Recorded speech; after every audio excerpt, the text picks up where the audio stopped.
Speaking of improper, and this marks the second week in a row, Ray Williams, on the parlay. Actually, no, last week was Kings of Sport, this week's parlay, where we brought up video games, brother. Yes. Because there's a new video game out on the market right now, brought to you by the fine people at EA Sports, Electronic Arts Sports, called College Football 27. The latest in the revamped series of college football games, which first reappeared back on the scene in 25, Ray, with College Football 25, which was well received by the masses, followed up by College Football 26, which I enjoyed more than 25, but a lot of people still enjoyed 25 more than 26, but to each their own. But 27, Ray, was supposed to be the chosen one, the GOAT, the level up for EA Sports. And in a lot of ways, I've played the game, Ray. I've played it for about 2 days now, 2 or 3 days. And I would say from just a gameplay standpoint, it probably is a bit of a step up from College Football 26.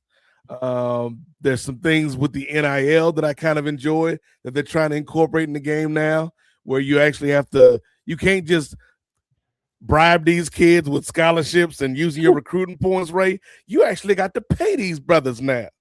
Imagine that. And it puts you in a position where you got to make choices, Ray. So for instance, right now I started 2 dynasties just to kind of test out the game before I get into my real dynasty, which is going to be my Virginia Cavalier dynasty. So I've got a dynasty with UCF, the UCF Golden Knights, which is a really fun team if you want a challenge to kind of rebuild a team, because they've got a really good quarterback, Alonzo Barnett, that played at JMU last year. He starts as like a 85, 86 overall. They got some decent skill players. You got some good facilities, Ray, because these are all things you got to take into account this season. And then I've got another dynasty kind of going from the other side of the spectrum, where I'm the offensive coordinator. I'm not even the head coach, Ray Williams. I'm the offensive coordinator of the Texas Longhorns, dog. Big arching them boys, cuz. and so here's a quick pro tip to anybody that likes to run a dynasty.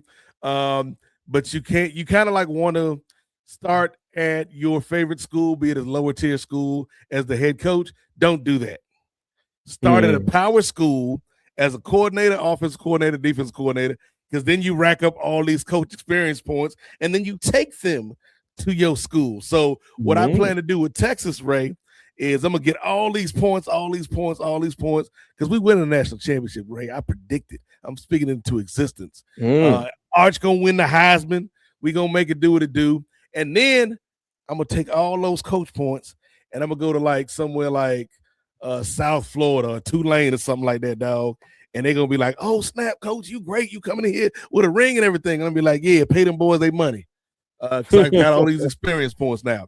But anyway, so the gameplay is pretty good, man. There's things, again, with the NIL that I'm kind of tweaking and tinkering around with. And it's funny because it's like, if you offer a kid money, you set the floor for the kid. So if I offer this kid 150 NIL points, he going to want at least that every year going forward, right? And at some point, it's like, damn, Bob, you ain't even really that good, though. But then the thing is, I'd be like, you know what? I still like Bob, but I don't love Bob as a player. So how about instead of 150, I'll give you 100 points, Bob. And this man, Bob, was so insulted, Ray. He's like, I'll be playing elsewhere next year, coach. And I'm like, yeah, but you won't be playing in Texas. How about that? You ain't going to win no chip, Bob. How about that? But anyway, that goes to show you, man, like the game is doing a good job of trying to keep up with modern college football, which is unlike any era of college football we've ever witnessed, Ray. Right. But the more things change, Ray Williams, the more they stay the same, brother, because EA Sports has never been able to beat the allegations of being a greedy corporation. particularly when it comes to microtransactions. And we've seen this in the Madden football games with the Ultimate Team. We've seen this even in the college game with like the college Ultimate Team that they've got. But for the most part, Ray, those are like opt-in kind of things where you're choosing to play Ultimate Team. You're choosing to enter this game mode, which you know is basically based off of microtransactions with the online play. So buyer beware. But this year, Ray, they done put the microtransactions in the offline game mode, brother. Mm-hmm. So like last year's game with your coach experience, how you build up your coach, you had three speeds. You could either gain it at fast speed, medium speed, or slow speed. And that would progress your coach over the seasons. This year, they started where you got to pay to unlock these levels, Ray Williams. Yeah. Offline mode, Dynasty, Road to Glory, things of that nature. You got to pay these microtransactions. And as you see by the headline, Ray, the players was not happy about this. Like the real players that played the video game, to the point where there's a lot of people that do these reviews and stuff. Some of them are good, some of them are bad. One of my favorites, though, was this dude named Bordeaux. I had never met this dude Bordeaux in my life, just some random, ordinary-looking dude. We might want to reach out, Ray, whenever we put you on game in the mix and see if we can talk to some people like Bordeaux or Kenny Baum or some of these people that stream the games and stuff like that. But Bordeaux is somebody who every year I look to him for the college football review to see if it's worth actually buying or if it's just worth doing a free 10-hour trial and then waiting until it goes on sale. And so he had a lot of good things to say about the game. But then, you know it's bad when somebody that been out here on the grind, Ray, showing love to EA Sports, all of a sudden it's like, nah, man, this bullshit. They're like, what's going on, brother? And Bordeaux and a bunch of these other EA Sports streamers basically was like, yeah, this is not right. You know, they're making offline modes pay to play, Ray. And EA, in an uncharacteristic move, was like, hey, we heard you guys. We heard the concerns. And we've taken it under advisement. And, hey, we've all made mistakes. Maybe we had a little too much proper number 12 last night. But we're going to remove this pay-to-play aspect, the microtransactions, in the next update of the game, Ray. And so it's good that EA reversed the course on this, but they shouldn't have ever been on that course in the first place. And so I enjoy the game. Like I said, Ray, I got 2 dynasties going right now with UCF and with Texas, and I'm enjoying the gameplay. I'm enjoying kind of trying to figure out the game. They got a little Heisman ceremony, which was cool, Ray. Like I simmed through a season with UCF, and Alonzo actually made it to the Heisman ceremony. He had a little suit on. I was like, go ahead, Alonzo. We did it, man. We made it out the mud, Alonzo. We made it out the mud, brother. But he lost to the Texas running back. So like, hey, at least we was mentioned in the category of the Heisman nominees. They switched up some things. Kirk Herbstreit, he out the game. I don't know what Kirk did. You know, he might have did something. I don't know. But they brought Holly Rowe into the game. I'm like, okay, Holly Rowe, you in the game now, girl. But overall, I would say it's probably, I give it like a B, Ray. Maybe a B plus once they kind of work out some of the bugs. So like if you're interested in college football, it's worth getting. It always helps me remember some of these kids that are playing, Ray, because I ain't got the time to be all into college football like I used to be when I used to buy the Street and Smith magazine and know the rosters of all the top 25 teams. I ain't got the time for that no more, Ray. But did you know there's a player on Ohio State, a running back named, wait for it, Ray, Bo Jackson. Oh. It's a new Bo Jackson on these streets, Ray. Really? Yeah, that is a high expectation to live up to. And he's really good. Like he's a high-rated player. But here's the crazy thing, Ray. So his nickname is Bo. That's not his real first name. His mama didn't name him Bo Jackson. Everybody call him Bo Jackson. His real name, his real first name is Lamar. Oh, so we got another Lamar Jackson out here, Ray. He can't escape the high expectations. either way, whether it's Lamar or Bo, people are expecting good things from this brother. So look, like Bo Jackson, like he's been a good player to kind of play with on the game. Texas got a running back, Ray, who played at NC State last year, named Hollywood Smothers. I don't know why this brother name is Hollywood, because he's from Boone, North Carolina, but he's Hollywood Smothers. But he is fast, and I'll be running the running back screen to death on these teams, yo. The screen and the option. I got Arch Manning out here running the option like it's the wishbone of the wing tee back in 1986, Ray. And Arch is like, this ain't what I do. I'm supposed to be throwing the ball. I'm trying to get this Heisman. I'm like, Arch, you play for me. If you don't like it, you can transfer with Bob. Hop in the portal, my boy. We're trying to win this championship. But no, there's a lot to like about the game, Ray. But, we talked about it last week on the Kings of Sport, man. Like, not only the console makers, the companies, but these developers like EA. Like, the greed is apparent. They saying the quiet parts out loud now. And so, like, yeah, I don't know how much of this story you saw over the past week or so, Ray, but what did you make of EA's initial decision to add these microtransactions, and then after the fan and player boycott, their decision to kind of reverse field? Well, I have heard a bit about this. It's interesting that I never heard of this Bordeaux cat before either, and it's really interesting that, like, you could go through and then you see people on different social media platforms and be like, wait a minute, I'm just knowing you. You got 2 million followers, and I ain't never heard of you in my life. And apparently, like, he stepped away from the game for like 3 years, and it like in terms of being a streamer, and then came back and like blew up. And so, like, shout out to Bordeaux, but like, yeah, like, this is the dude who I would say before 2024, he could have walked into my job and been like, hey, I'm Bordeaux, fix my car. And I'd be like, I don't even know who you are, my boy. But now, like I said, he's one of the first people I turn to when it comes to like college sports or college football or Madden news, because he's always usually on point with it. Right. Well, I got put on game about Bordeaux because there's this other YouTube personality that I watch named King Shrats. And he usually just does food reviews and stuff on his main channel, but then he also has a second channel where he talks about different topics, whether it be him as an actual, like, him being a former college football player himself, or whether it be talking about movies, or whether it be talking about different snacks outside of full meals and stuff. And he's also a gamer. So he came on one day and he was hot. He said he pulled up Bordeaux's initial video. He said he listened to 11 seconds and he was done. Because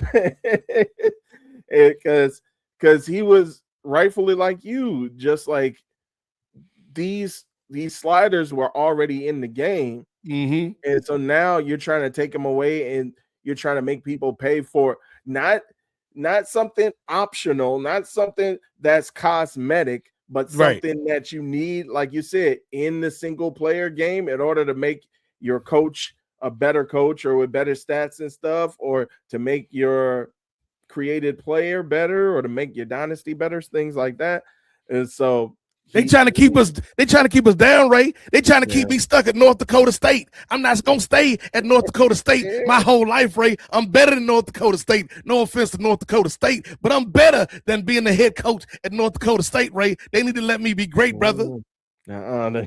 Tell you, know your role and shut your mouth. You're going to North Dakota State Aggies. I don't even know if that's their mascot, but it should be because they Aggie.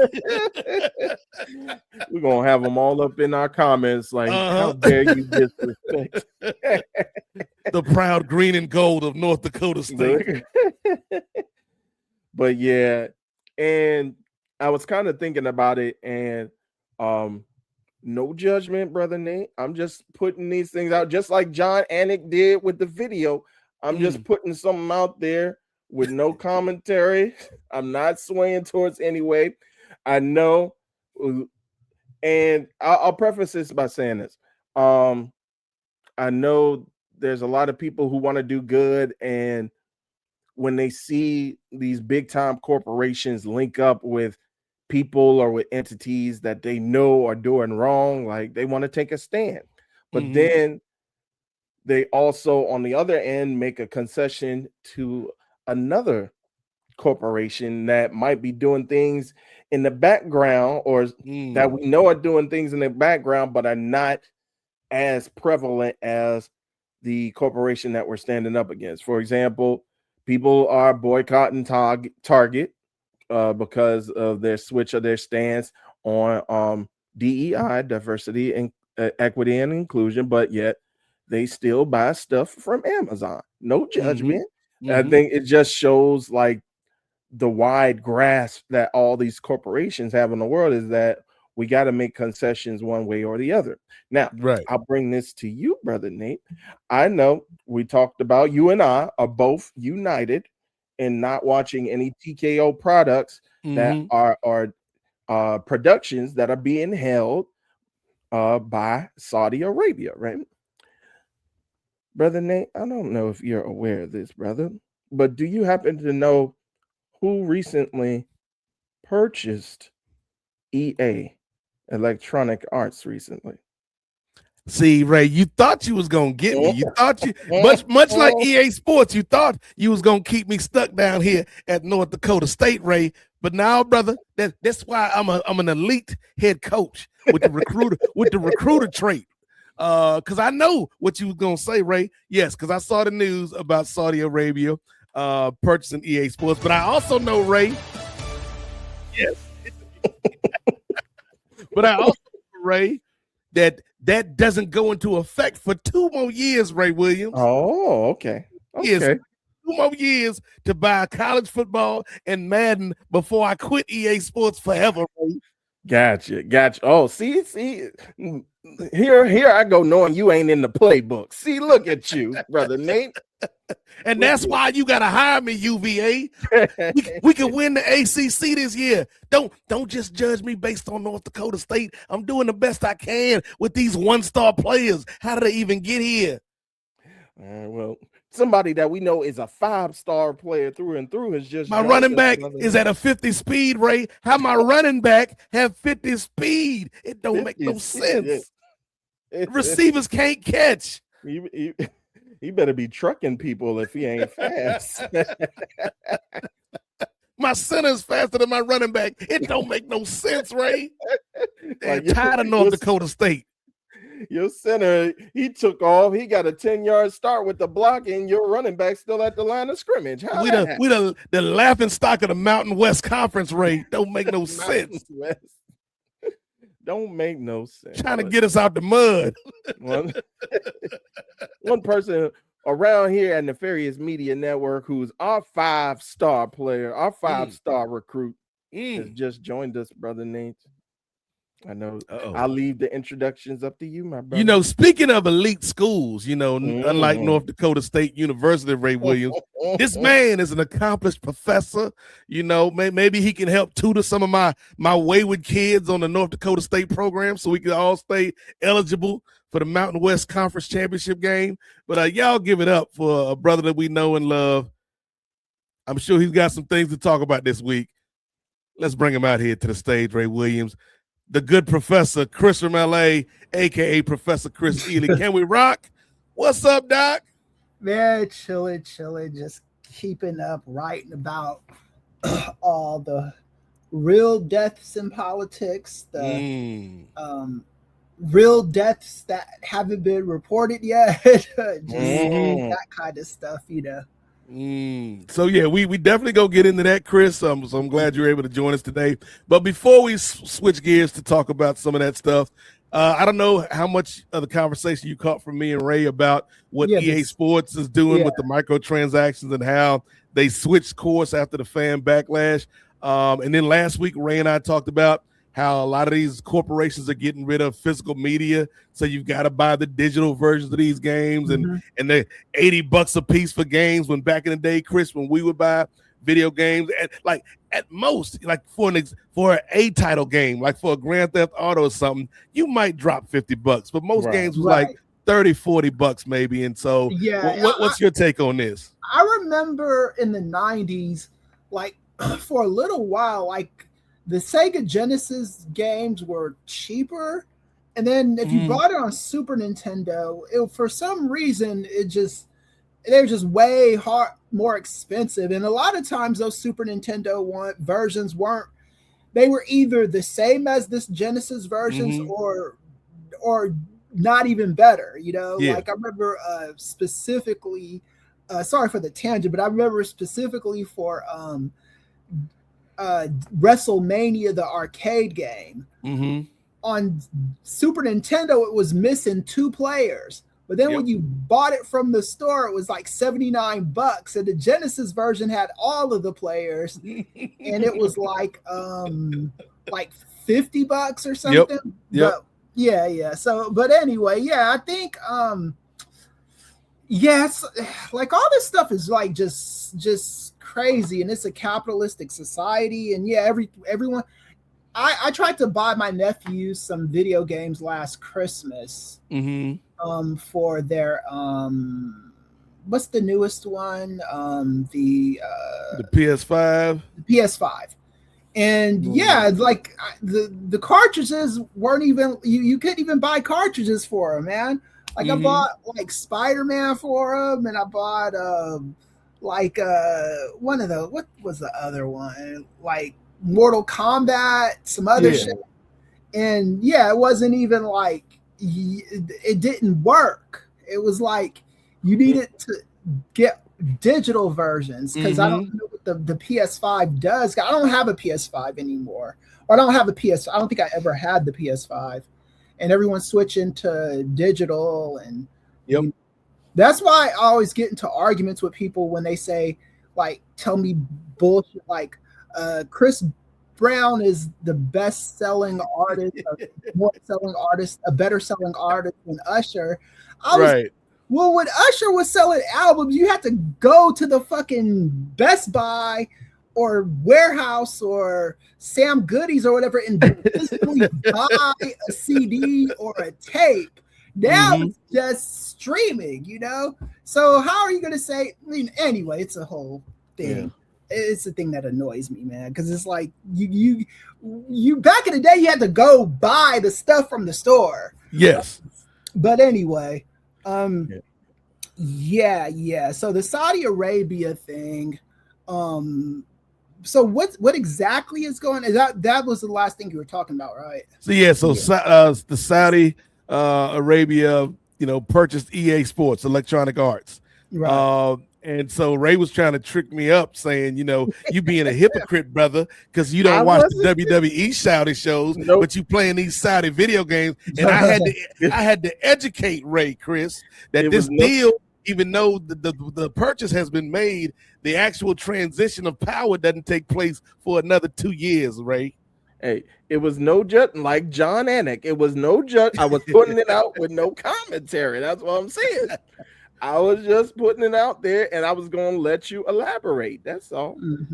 But it is going to be crazy, Chris. Like whenever like the transition does happen, I want to say it's supposed to be like 2028 when the transition happens for real. Like, are they going to put propaganda in the games? Like, because you'd figure you spend all this money on the damn game. Instead of booting up the game, it's like EA Sports. It's in the game. You're going to hear EA Sports. Not that ain't a catchy opening, Ray Williams. I can't even front. That'd be a catchy ass opening. It's like, oh, this about to be the best or worst experience in my life. But like, I wonder if they're actually going to have propaganda in, particularly like the soccer games. Like, I'm not so worried about the American sports games, but with something like soccer, which is so international, are they going to use the video game as a soft launch for some of their propaganda? They might, because I mean, FIFA is already like one of the most corrupt sports organizations out there. Probably the most corrupt sports organization. And I'm saying this knowing that a thing called UFC exists, Like FIFA's just been involved in like so many like bullshit things.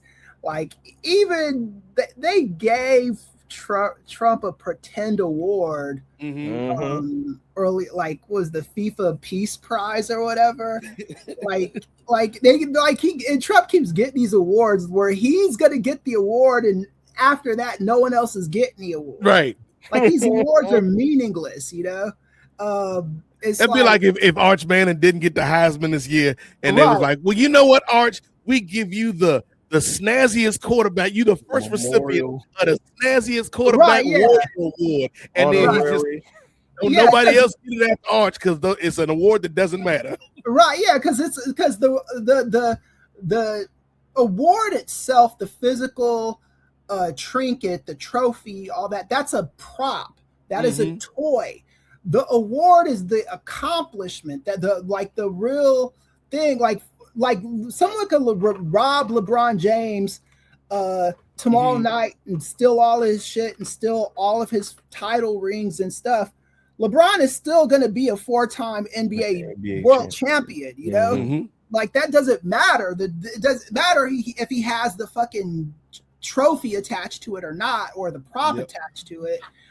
Reggie Bush, they didn't even get that brother they took his Heisman Award away, but he was still a Heisman Trophy winner.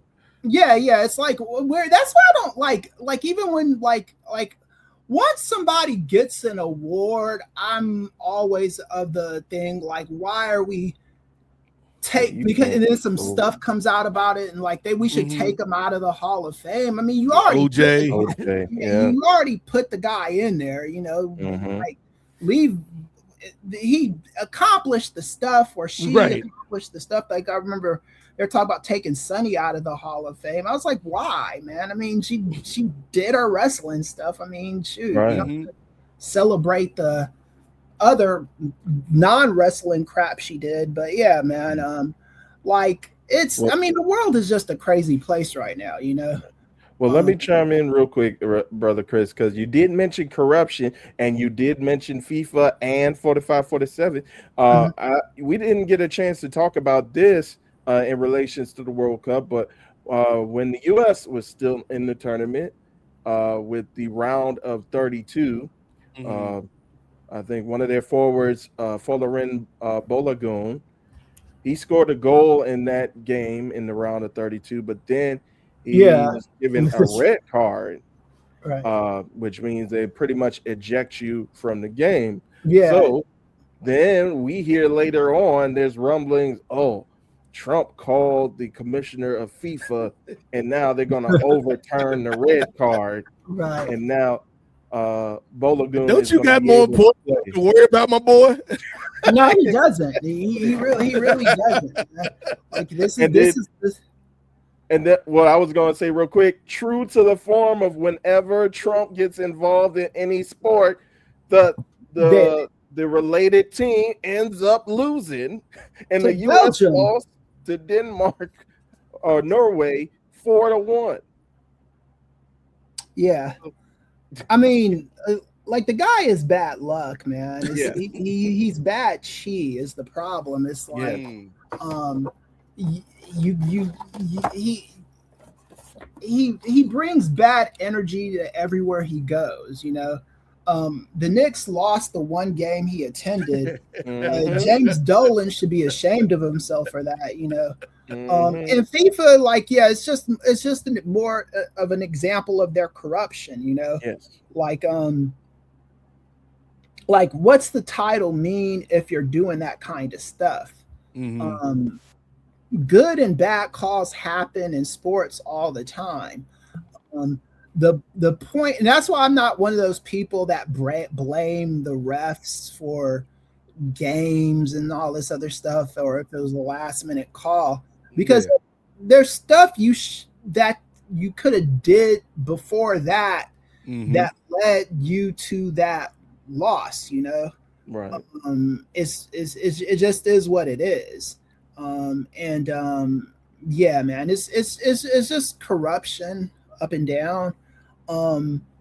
As far as the Saudi Arabians go, I really don't know what to tell people about that anymore, you know. Because it's like, if it's, I mean, these are, it's WWE. Yeah, WWE is not going to be a moral beacon. They're not going to be a company that does, right by anybody. They're out for their bottom line. They're out for their TV deals and their money and all that stuff. So if you're going to get into business with Saudi Arabia, the best thing I could tell you to do is just something positive with the money that you get from it, not just like collect the money and act like you're not accountable to anything. Like what was his name? Was it Mustafa Ali or something? Mustafa, yeah. Like went there, did his job, and then used the money to do good stuff, Yeah. And I think that's just kind of how you got to operate around these things. Because I've gotten corrupt money before. I've gotten money that I knew was corrupt, But at the same time, Kris was the first recipient of the FIFA Peace Award. At the same time, he don't even like soccer. Right, yeah. But at the same time, I needed the money, like I've gotten scholarships from like, janky pharmaceutical companies and stuff like that. I was in no position to be turning down money, especially in the 2010s. The very beginning of the 2010s, I was flat broke, going through my master's degree program. And I don't know anybody's financial situation or what they're doing. I don't judge people for, the only time I judge these people is when they try to like I hate it when Aries Spears went to Saudi Arabia, got the money, and then I guess what's the guy's name? Mark Maron and I think it was David Cross.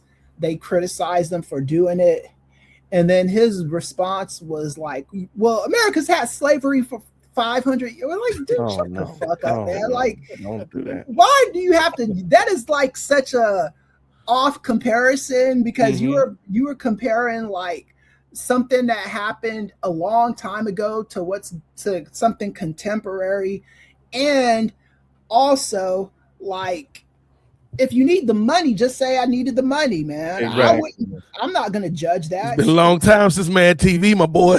Right, yeah, Mad TV, what, The Pest, damn. Stuff like that. John Leguizamo's The Pest. Right, yeah, he hasn't done anything in a minute. So I mean, like, that is it's just be real about the money that you are collecting. That's all I'm saying. Be real about it, and try to do something positive. Like, I mean, like, even with Dave Chappelle, because when Dave Chappelle tried to use a pseudo excuse, but when he did an NPR interview where he talked about that, and the way he described it in that interview, it made a lot more sense. Because he did do good stuff with the money he got from doing, like, he started a studio, an NPR studio in his town of Ohio, wherever he lives at in Ohio. He started a studio there and stuff like that, an NPR studio, public radio, because they were trying to, cancel public radio and stuff like that. And money is just a tool. It's a means to an end. It's how we get things done. Right. There's no such thing as clean money, I don't even know if there's really a such thing as dirty money. I think there's dirty ways people get a hold of money. Right. But money is just there for you to satisfy whatever needs satisfying in your life. When I say satisfy, I just mean like improve conditions, buy food for your kids, your wife, yourself, room, shelter, all that stuff. That's what money is there for. The Nefarious Media Patreon, patreon.com. Nefarious Media. Yeah. $3 gets you in the door. Yeah, and the way this country runs is off of capitalism, Yep.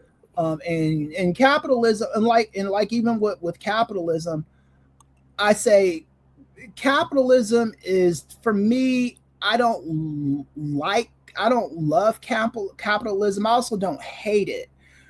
I just see capitalism as a system we have to live in, and we have to learn how to navigate through it and use capitalism in a way that's ethical.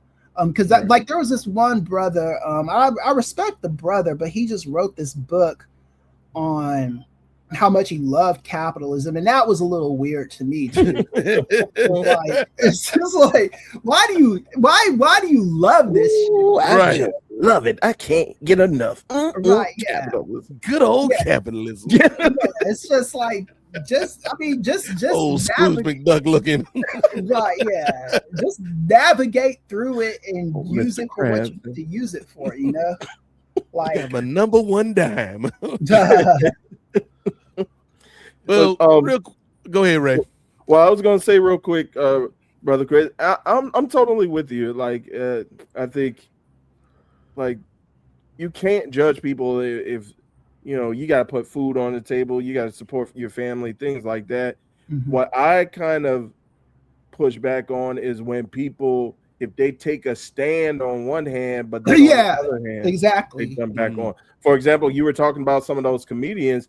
Bill Burr was one of those comedians who went over to Saudi Arabia, yet he was pushing back on his podcast against corruption and against the fascist regime. But then you go over to this to this dictator who's known for murdering people if they're not in line or just for simply reporting things.